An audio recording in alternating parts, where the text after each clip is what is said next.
Boris Johnson's government are losing their mind once again as they are preparing for new lockdown measures in the coming weeks and months to protect the NHS.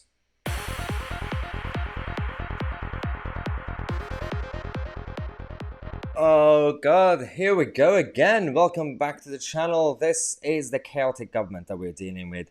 Protect the NHS. Blind faith, religion. Let's go. Okay, so we have a situation where we don't really know exactly who's running the country anymore. At the same time, the Westminster bubble and the media are focusing way too much on the leadership election. At least on this channel, we're reporting on that, but we're also talking about other important issues as well. The fascinating thing is there is no scrutiny, there is no accountability. Now Boris Johnson and his government and his health ministers are coming out to talk about why they are preparing for new measures, health restrictions, so that they could sort out the backlog. We've had Lord Kamal, in the House of Lords, who's a junior health minister in the Lords, come out to actually talk about what we actually need right now. He said health officials are still focusing on the 18-month backlog.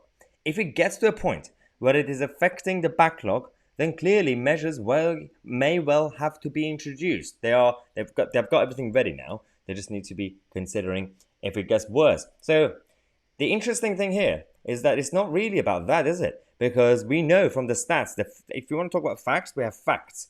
The severity of this virus has gone down massively. This is the graph. This is not me saying it. This is a fact. Now that's happened anyway. Cases are going up, but they're mild. Now, which means there is no public health crisis. There is a healthcare system crisis. That's the NHS's problem. Other countries are not facing this. Other healthcare systems. Other healthcare systems, if they're affected because of a public health crisis. Any issue that happens. In this country, public health seems to be pretty good. The actual health of the public. But the healthcare system, our NHS, is in a bit of a chaotic situation. It's always been like this for the past few decades anyway. But now they're using the new situation as an excuse. They say, well, because we don't know how to manage the NHS, all these managers who keep getting a lot of money, they still can't sort out the backlog. You have to wait for months and years to get treatment. So in order to fix that, instead of coming up with a solution to reform the system, they've decided to say, well, maybe we should bring back these face nappies. Maybe that will help the solution, right? They've also said they're going to bring back mandatory testings and free, well, on taxpayer, free testings. Yeah, I mean, really?